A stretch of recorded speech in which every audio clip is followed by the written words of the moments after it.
আজ বেরিয়ে পড়েছি আর আজকে আছে আমার শেষ এক্সাম। আর এক্সামটা হচ্ছে সিউড়িতে। তো ওইখানে এক্সাম সেন্টারের খুব কাছে আমার দাদুর বাড়ি। তো ভাবলাম শেষ দিন একটু দাদুর বাড়িতে সবার সঙ্গে দেখা করেই বাড়ি ফিরবো। তো এই যে এবার আমরা দাদুর বাড়ির রাস্তায় যাচ্ছি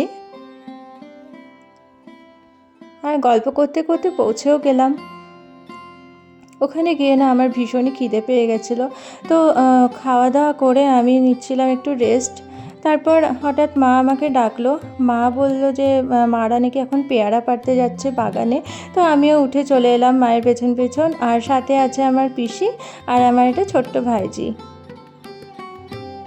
আর সত্যি বলতে দাদুর বাড়ি আসার মেন অ্যাট্রাকশনই আগে ছিল আমার ঠাকুমা, অর্থাৎ আমার দাদি।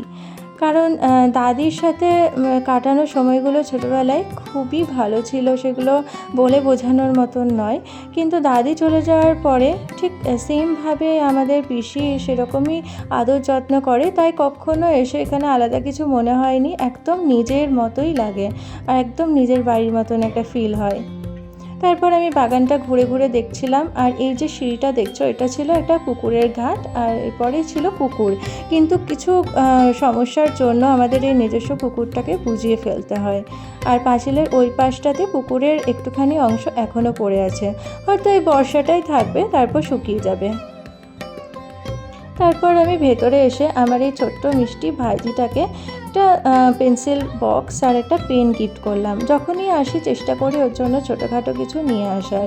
আর পেনটা পেয়ে ও কেন এত খুশি সেটা তোমাদেরকে আমি একটু পরেই দেখাচ্ছি।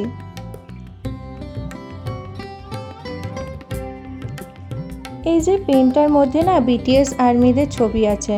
আমি এসব দেখিও না আর বুঝিও না, কিন্তু ও তো ছোটো মানুষ, যা পছন্দ করে আমরা তাই এনে দেওয়ার চেষ্টা করি। তারপর আমি ওর পেনের কালেকশনগুলো দেখছিলাম, অনেক রকম ওর পেনের কালেকশন আছে। এরপর আমাকে ওর ডায়েরিটা দেখালো। ও রোজ রোজ রোজ ডায়েরি লেখে, আর সেখানে হচ্ছে ওর কিছুদিন আগেই একটা পাখি হারিয়ে গেছিলো, সেটাও কী করে খুঁজে পেলো সেটাই আমাকে পড়াচ্ছিল। তারপর ভাবলাম যে আমার ঠাকুমা আমাদের নাতি নাতনিদেরকে নিয়ে সারাদিন ধরে যে ঘরটায় বসে গল্প বলতো, সেই ঘরটা একটু ঘুরে আসি।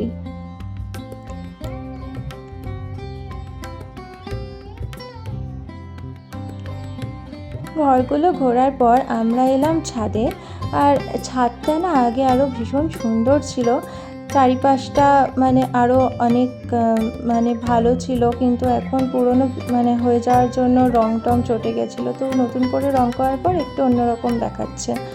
আর এই যে এই জানলার ডিজাইনগুলো পুরোনো দিনের, কি ভালো লাগে তাই না? আর আমার মা জানো তো এই বাড়িতে অনেক ছোটোবেলায় মানে 15-16 বছর বয়সে বিয়ে করে এসেছিলো। কিন্তু আমার না এখানে থাকার মানে সৌভাগ্যটা হয়নি, কারণ আমার জন্মের আগে আমরা শান্তিনিকেতনে শিফট করে যাই। আর চারিপাশের এই যে গ্রিনারি আর এই যে এনভায়রনমেন্ট, চারিদিকে পুকুর, এই গ্রামের এই যে ব্যাপারটা আমার ভীষণ ভালো লাগে। আর তারপর একটু পরে আমরা নেমে এলাম নিচে। আর এখানে আসার পরে আমি পাখিগুলোকে ঘাস ছিঁড়ে খাওয়াচ্ছিলাম। ছোটোবেলায় না আমার কাছেও অনেক পাখি ছিল, অনেক পাখি নিয়ে এসে আমি পুষেছি। কিন্তু বড় হওয়ার সাথে সাথে আমি বুঝতে পেরেছি যে এদেরকে খোলা আকাশেই দেখতে ভালো লাগে আর এরাও ভালো থাকে, তাই তারপর আর কখনো নিয়ে আসিনি। আর ওইদিকে বাবার কাণ্ড দেখো, পুরো বাগানটাই প্রায় তুলে নিয়ে চলে এসেছে।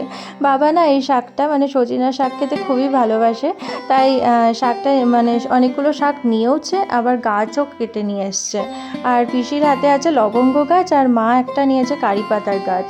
তারপর আমরা এগুলোকে গাড়িতে ভরতে নিয়ে যাচ্ছি, কারণ এরপর আমরা বেরিয়ে যাব বাড়ির জন্য। এই যে এবার আমরা বাড়ির দিকে যাচ্ছি। আর বাড়ি ফিরে আমার কি রুটিন তোমরা তো জানোই, এই বাচ্চা কাচ্চাগুলো না অস্থির হয়ে যায় আমাকে না দেখতে পেয়ে। তো আজকে এই পর্যন্তই থাক, আবার অন্য দিন আসবো।